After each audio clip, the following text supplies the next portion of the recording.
हीअ आकाशवाणी आहे। हींअर रवां शाम दामोणीअ खां देश विदेश जूं ख़बरूं ॿुधंदा। सभ खां पहिरीं ख़ासि ख़बरूं। विश्व भर जे अॻवाननि प्रधानमंत्री नरेंद्र मोदीअ खे भारत जे सभ खां लंबे अरसे ताईं चूंडियल प्रधानमंत्रीअ बतौर क़ाइमु रहण ते खीरूं ॾिनियूं आहिनि। राष्ट्रीय लोकशाही मुहाज़ NDA जी अॼु नई दिल्लीअ में बैठक मुंतज़िम कई वई आहे, जंहिंमें सरकार जा 12 साल मुकमल थियण ऐं प्रधानमंत्री नरेंद्र मोदीअ जे भारत में सभ खां लंबे अरसे ताईं लगातार प्रधानमंत्री बतौर क़ाइमु रहण जो जशन मल्हायो वेंदो। ॻोठाणे विकास लाइ मर्कज़ी सरकार 1.25 लख करोड़ रुपयनि जी योजनाउनि जी पधिराई कई आहे। गृह मंत्री अमित शाह काल्ह नई दिल्लीअ में भूमि बंदरगाह इंतज़ामिया सिरिश्तो LPMS विनिमय जो मुहूर्त कयो ऐं मौसम विभाग अॼु दिल्ली, हरियाणा, चंडीगढ़, पंजाब, हिमाचल प्रदेश, जम्मू कश्मीर, लद्दाख, उत्तर प्रदेश ऐं ओलही राजस्थान में लू लॻण जो इम्कान लॻायो आहे। ख़बरूं विचूरवार ॿुधंदा। आलमी अॻवाननि प्रधानमंत्री नरेंद्र मोदीअ खे भारत जे सभ खां डिघे अरसे ताईं चूंडियल प्रधानमंत्री बतौर रहण ते खीरूं ॾिनियूं आहिनि। हुननि प्रधानमंत्रीअ जी तब्दीली वारी हुकूमत, उसरियल मुल्कनि लाइ संदसि कोशिशूं ऐं शमूलियत भरे माली तौर सरगर्म भारत जे संदसि नज़रिए जी बुरी तारीफ़ कई आहे। श्रीलंका जे सदर अनुरा कुमार दिसानायक हिक ख़त में लिखियो आहे त इहा हासिलात दुनिया जी सभ खां वॾी लोकशाही जी अवाम द्वारा संदसि अॻवानीअ ते वारंवार रखियल विश्वास जो नतीजो आहे। पारुआ न्यू गिनी जे प्रधानमंत्रीअ हिक वीडियो संदेश में प्रधानमंत्री नरेंद्र मोदीअ खे आदर्श ऐं अॻवान पिणे जो मिसाल करे कोठियो आहे। राष्ट्रीय लोकशाही मुहाज़ NDA जी बैठक अॼु नई दिल्लीअ में मुंतज़िम कई वई आहे। बैठक में सरकार जा 12 साल मुकमल थियण ऐं प्रधानमंत्री नरेंद्र मोदीअ जे भारत में सभ खां लंबे अरसे ताईं लगातार प्रधानमंत्रीअ तौरु क़ाइमु रहण ते जशन मल्हायो वेंदो। इन ॾिस में असांजे नामानिगार ख़ासि अहवालु ॾिनो आहे त प्रधानमंत्री नरेंद्र मोदी की यह उपलब्धि विशेष रूप से उल्लेखनीय है, क्योंकि भारत जैसे 140 करोड़ से अधिक आबादी वाले देश का शासन प्रशासन अत्यंत व्यापक और जटिल है। भाषाई, सांस्कृतिक, धार्मिक तथा भौगोलिक विविधताओं से युक्त इस राष्ट्र का सफल नेतृत्व और संचालन अपने आप में एक बड़ी जिम्मेदारी और चुनौती है। ऐसे समय में जब अनेक देशों में राजनीतिक अस्थिरता, सरकारों में बार बार परिवर्तन तथा नीतिगत अनिश्चितता देखने को मिल रही है, भारत में नेतृत्व और शासन में निरंतर रही है। यह विश्व के सबसे बड़े लोकतंत्र में लगातार 3 बार राष्ट्रीय जनादेशों द्वारा जनता का निरंतर भरोसा दर्शाता है। स्वतंत्र वैश्विक सर्वेक्षणों में प्रधानमंत्री नरेंद्र मोदी को लगातार विश्व के सर्वाधिक लोकप्रिय लोकतांत्रिक नेताओं में स्थान दिया गया है। साथ ही उन्हें अब तक 30 से अधिक देशों द्वारा सर्वोच्च नागरिक सम्मानों से भी सम्मानित किया गया है। प्रधानमंत्री नरेंद्र मोदी के कार्यकाल के दौरान लगभग 25 करोड़ भारतीय बहुआयामी गरीबी से बाहर निकले हैं तथा व्यापक सामाजिक आर्थिक प्रगति हुई है। अनुपम मिश्र, आकाशवाणी समाचार, दिल्ली। अव्हांखे ॿुधायूं त प्रधानमंत्री नरेंद्र मोदी अॼु भारत जे सभ खां लंबे अरसे ताईं ऐं लगातार शेवा करण वारो चूंडियल प्रधानमंत्री बणियो आहे। श्री मोदीअ 26 मई साल 2014 में प्रधानमंत्री पद जो कसम खयो हो। हुन पंडित जवाहरलाल नेहरूअ जो रिकॉर्ड तोड़ियो आहे, जंहिं पहिरियों दफ़ो 13 मई साल 1952 में चूंडियल प्रधानमंत्री बतौर कसम खयो हो ऐं 27 मई साल 1964 ताईं उहिदो पद संभालियो हो। पंडित नेहरूअ जो चूंडियल प्रधानमंत्री जे रूप में कार्य अरसो 4398 ॾींहनि जो रहियो हो, जॾहिं कि 26 मई 2014 खां अॼु 10 जून 2026 ताईं प्रधानमंत्री नरेंद्र मोदीअ जो सिलसिलेवार कार्य अरसो मयाद 4399 ॾींहं आहे।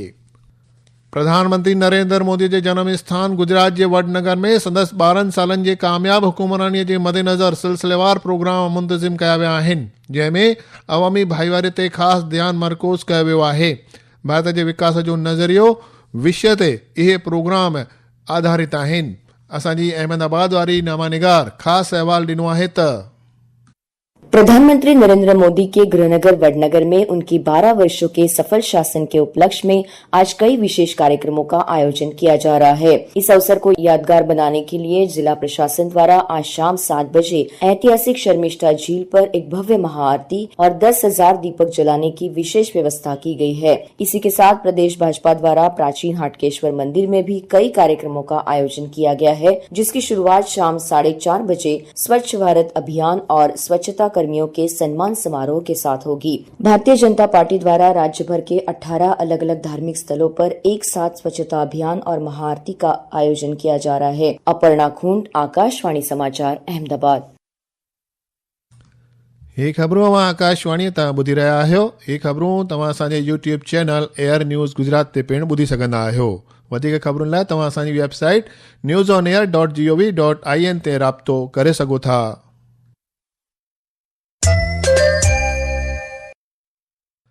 नायब सदर सीपी राधाकृष्णन, अॻूणे सदर रामनाथ कोविंद ऐं अॻूणे नायब सदर एम वेंकैया नायडू, गृह मंत्री अमित शाह ऐं ॿियनि आला अॻवाननि समेत सभिनी सियासी अॻवाननि श्री नरेंद्र मोदीअ खे 12 सालनि जी लगातार हुकुमरानीअ जे वास्ते खीरूं ॾिनियूं आहिनि।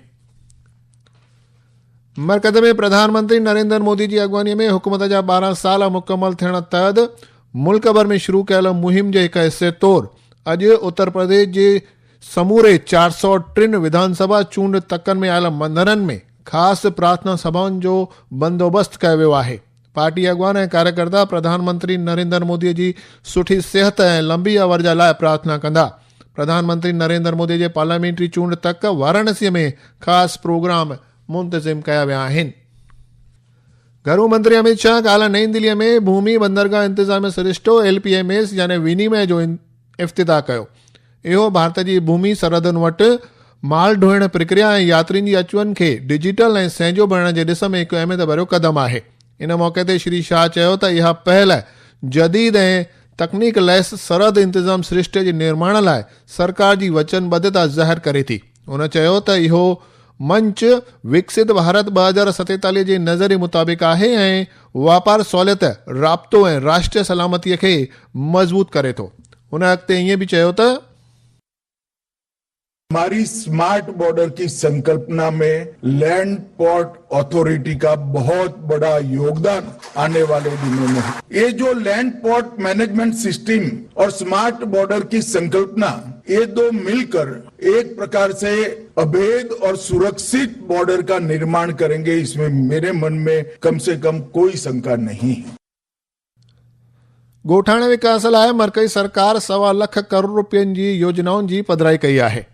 मर्कज़ी ॻोठाणे विकास मंत्री शिवराज सिंह चौहान ॼाणायो आहे त सरकार मनरेगा तहत अॻुवट ई 30,000 करोड़ रुपया विर्छ कया आहिनि। हुन चयो त इन जे अलावा हुकूमत राज्यनि ऐं मर्कज़ी ज़ेर इंतज़ाम रियासतुनि लाइ 95,692 करोड़ रुपयनि जी अंतरिम बजेट भी तक़सीम करण जो सुझाव रखियो आहे, जंहिंसां मनरेगा, विकसित भारत रोजगार गारंटी और आजीविका मिशन ग्रामीण विकसित भारत जी राम जी मुताबिक़ बदलाव जी तस्दीक थी सघे। इहो नियम 1 जुलाई खां वठी मुल्क भर में अमल में ईंदो। ॻोठाणे विकास खाते वारे मंत्रीअ ईअं बि चयो आहे त राज्यनि मर्कज़ ज़ेर इंतज़ाम रियासतुनि जे ॻोठाणे विकास मंत्रियुनि सां कयल वर्चुअल बैठक खां पोइ हुन इहा पधिराई कई। क़ौमी इंसानी हक़ कमीशन काल्ह नई दिल्लीअ में डिजिटल गिरफ़्तारी गफ़लनि सां इंसानी हक़नि जी हिफ़ाज़त मुदे ते हिकु बैठक मुंतज़िम कई। बैठक में कमीशन जे वॾेरे जज वी रामा सुब्रमण्यम साइबर धोखाधड़ीअ सां वधंदड़ ख़तरे ते ॻणती ज़ाहिर कई ऐं नागरिकनि जे हक़नि ऐं सलामतीअ ते उन जे गंभीर असरनि बाबति ॼाण ॾिनी। हुन अहिड़नि गुनाहनि खे रोकण ऐं कानून साज़ एजेंसियुनि जी रद्द अमल कार्रवाइनि खे मज़बूत करण जे मुनासिब उपाउनि जी ज़रूरत ते बि ज़ोर भरियो। आख़िर में ख़ासि ख़बरूं हिकु बार ॿीहर ॿुधंदा।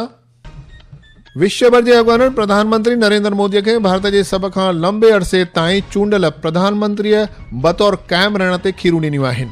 राष्ट्रीय लोकशाही मुआज़ NDA जी अॼु नई दिल्लीअ में बैठक मुंतज़िम कई वई आहे, जंहिंमें सरकार जा 12 साल मुकमल थियण ऐं प्रधानमंत्री नरेंद्र मोदी जे भारत में सभ खां लंबे अरसे ताईं लगातार प्रधानमंत्री बतौर क़ाइमु रहण जो जश्न मल्हायो वेंदो।